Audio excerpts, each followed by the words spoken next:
በምስራቅ አርሲ ዞን ወረዳዎች እሁድና ሰኞ ዕለት በተፈጸሙ ጥቃቶች 13 ሰዎች መገደላቸውና አንድ ቤተክርስቲያን መቃጠሉን ነዋሪዎችና የአካባቢው የኦርቶዶክስ ቤተክርስቲያን አገረ ስብከት ምንጮች ተናግረዋል። ይህንን ተከትሎ ብፁዕ ቅዱስ አቡነ ማትያስ የኦርቶዶክስ ቤተክርስቲያን ቀዳማዊ ፓትርያርክ ርዕሰ ሊቃነ ጳጳሳት ዘኢትዮጵያ ሊቀ ጳጳስ ዘአክሱም ወዕጨጌ ዘመንበረ ተክለ ሃይማኖት በአርሲ ሀገረ ስብከት በቤተክርስቲያኗና በምዕመኗ ላይ የደረሰውን ጥቃት በማስመልከት መልእክት አስተላልፈዋል። በዚህ አካባቢ የሚፈጸሙ የክርስቲያኖች ላይ ያነጣጠሩ ጥቃቶች ግን በተደጋጋሚ በመሆኑ ፓትርያርኩም ክርስቲያኖችም የሌላ እምነት ተከታዮችም እስከ መቼ ሲሉ መንግስትን እየጠየቁ ነው።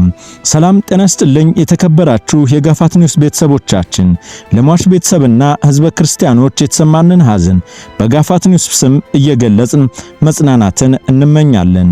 በአርሲ ምን ተፈጠረ? እንዴትና የፓትርያርኩ ማስጠንቀቂያና መግለጫም ይዘናል። እስከ ፕሮግራሙ ፍጻሜ ድረስ አብራችሁን ቆዩ። በምስራቅ አርሲ ዞን ምንድነው የሆነው? በምስራቅ አርሲ ዞን ሁለት ወረዳዎች እሁድና ሰኞ ዕለት በተፈጸሙ ጥቃቶች 13 ሰዎች መገደላቸውንና አንድ የቤተክርስቲያን ሙሉ ለሙሉ መቃጠሉን ነዋሪዎችና የአካባቢው ኦርቶዶክስ ቤተክርስቲያን አገረ ስብከት ምንጮች ለቢቢሲ ተናግረዋል።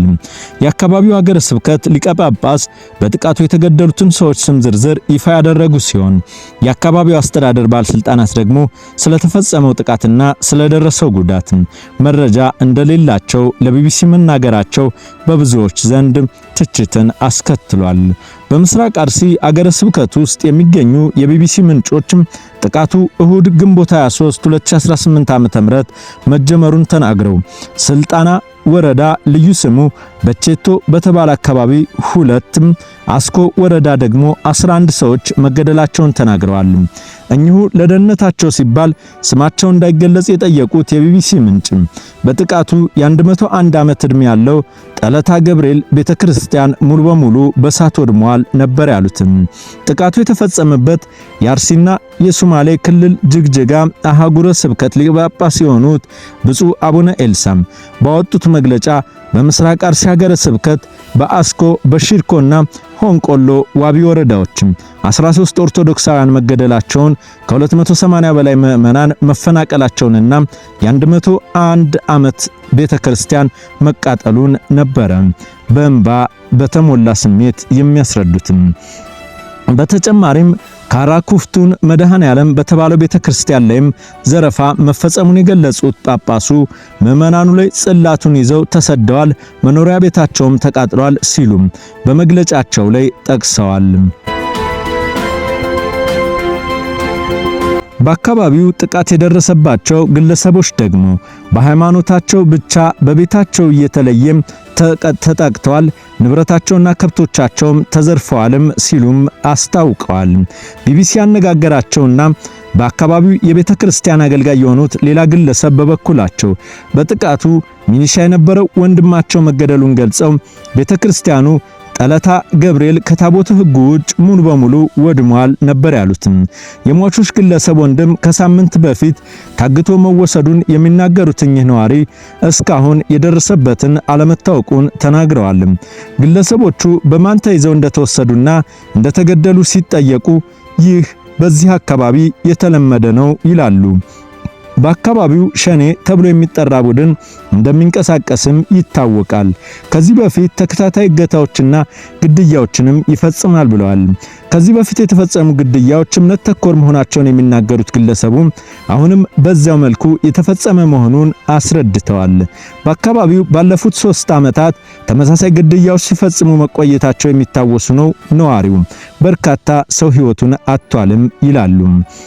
በአካባቢው በተደጋጋሚ የሚፈጸሙ ጥቃቶችና ማፈናቀሎች እምነት ተኮር በመሆናቸውም እንደሚገምቱም ተናግረዋል። ምክንያቱም በዚህ አካባቢ የሌላ እምነት ተከታይ መሰል ጥቃቶችን ሲደርስበት አይስተዋልም። የዚህ እምነት የዛ እምነት የሚባሉት ጉዳዮችም በዚህ አርሲ አካባቢ በተለይ ኦርቶዶክሳውያን ላይ ያነጣጠረ ነው። ኦርቶዶክሱን ምንም የእምነት ተከታይም ሆን ብሔርም ምንም ሳይለዩ እንደሚያቃጥሉም ነው የተናገሩት።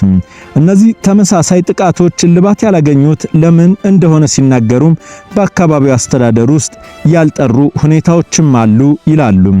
ለዚህ ጥቃት ዋና ተባባሪ በሌላ አማርኛቸው የዛው አካባቢ አስተዳደሮችም በመሆናቸው ነው ይላሉ። ይህንኑ ሐሳብም በርካቶች የሚጋሩት ሐቅ ሆኗል። በሸርካ ወረዳ ምንድነው የሆነው? በሸርካ ወረዳ ከ500 የማያንሱ አባወራዎች ከዚህ በፊት በተፈጸሙ ጥቃቶች መፈናቀላቸውን የሚናገሩት ግለሰቡ እስከ ቅርብ ጊዜ ድረስ ይህ ችግር ከመፈጠሩ በፊት እነርሱን ለመመለስ ጥረት እየተደረገ መሆኑን ተናግረዋል። ቢቢሲ በሸርካ ወረዳ ነዋሪን ያነጋገረው ማክሰኞ ግንቦት 25 ሲሆን የአካባቢ ሁኔታም መረጋጋቱን ሰምቷል።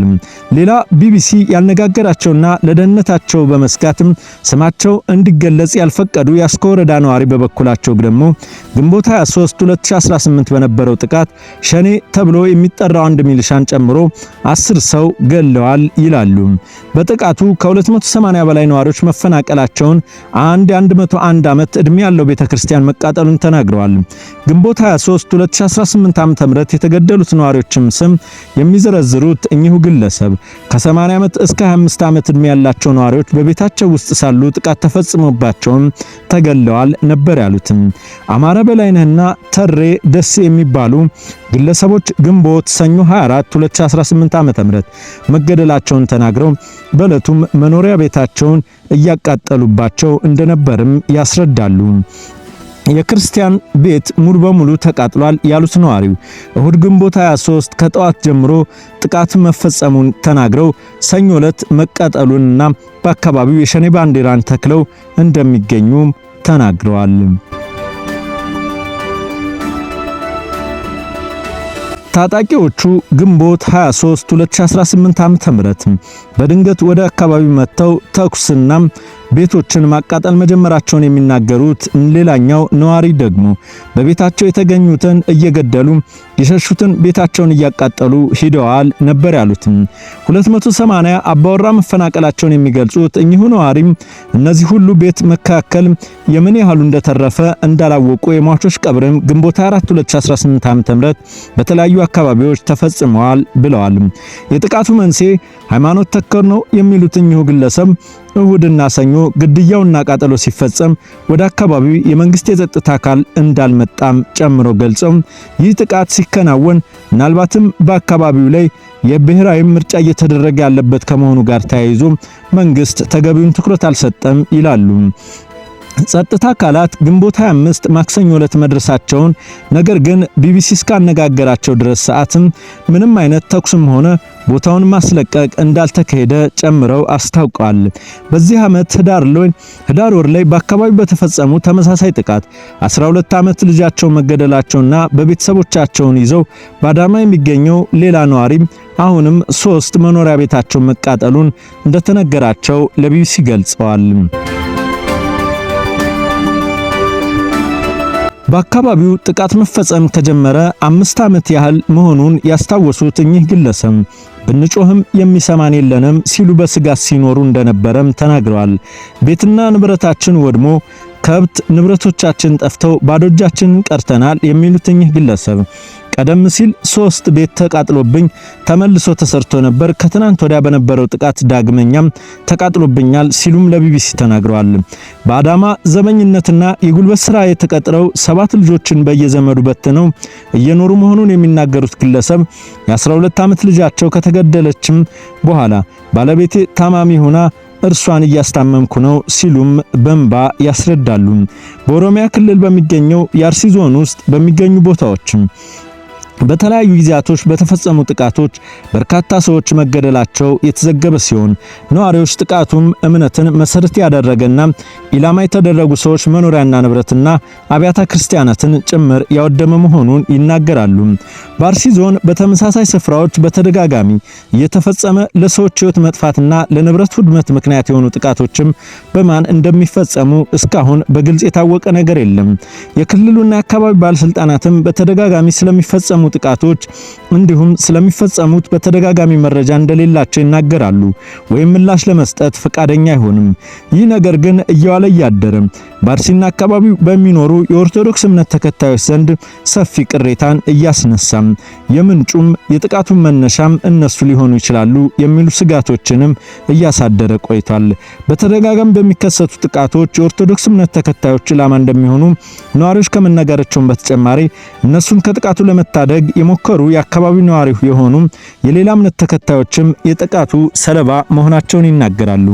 ባለፈው ጥቅምት ወር አጋማሽ ላይ በአካባቢው በተፈጸመ ጥቃት 25 ሰዎች ከተገደሉ በኋላ የኢትዮጵያ ኦርቶዶክስ ተዋሕዶ ቤተክርስቲያን ቅዱስ ሲኖዶስ በምዕመኖች ላይ የተፈጸመውን ጥቃት እየተባባሰ መሆኑን በመጥቀስ በመንግስት የዜጎች ሕይወትና የመኖር መብትን እንዲያስከብር መጠየቁ ይታወሳል።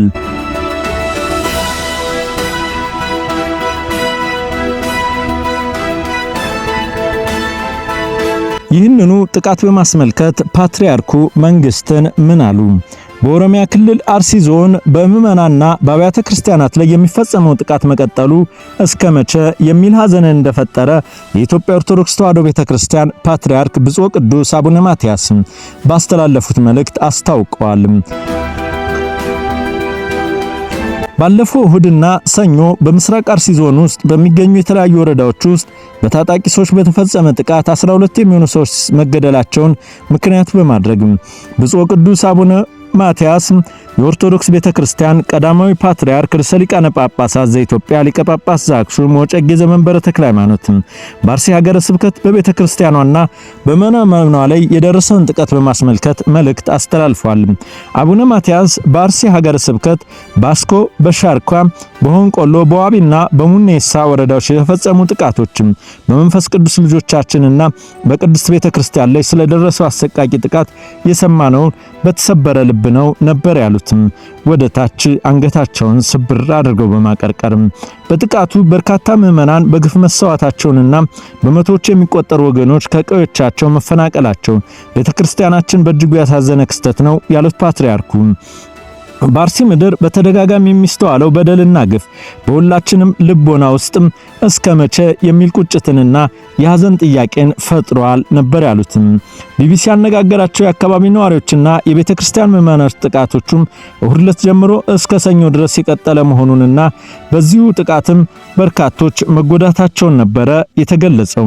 ፓትርያርክ አቡነ ማትያስ የእምነት ነጻነት ተደፍሮ 100 ዓመታት ያስቆጠረው የጠላታ ቅዱስ ገብርኤል ቤተክርስቲያን መቃጠሉን እንዲሁም የካራ ኩፍርቴን መድኃኔ ዓለም ቤተክርስቲያን መዘረፉን በመልእክታቸው ላይ አመላክተዋል። ከዚሁ ጋር በተያያዘም ቢቢሲ ያነጋገራቸው ቤተክርስቲያኑ አባላትም የተቃጠለ የተዘረፈው ቤተክርስቲያን ምዕመኗ ጽለቱን ይዘው ተሰደዋል፣ መኖሪያ ቤታቸው ግን መቃጠሉን ነበር ያረጋገጠው። ከዚሁ ጋር በተያያዘም እሳቸውም ቢቢሲ የአፋን ኦሮሞ የአርሲ ዞን ኮሙኒኬሽን ጽሕፈት ቤትን ኃላፊ የሆኑትን አቶ ሰሬ ወጌን ስለተፈጸመው ጥቃት ማክሰኞ አመሻሽ ላይ ላቀረበላቸው ጥያቄ እስካሁን የደረሰን መረጃ የለም፣ እናጣራለን የሚል ምላሽ መስጠታቸው ይህንም ምላሽም በብዙ የኦርቶዶክስ እምነት ተከታዮች ዘንድም ክፉኛ ቅሬታን ፈጥሯል። ፓትርያርኩም መንግስትስ ይህንን ሁኔታ እስከ መቼ ድረስ ነው የሚከላከልልን የሚል ሐሳብን እንዲያነሱም አስገድዷል።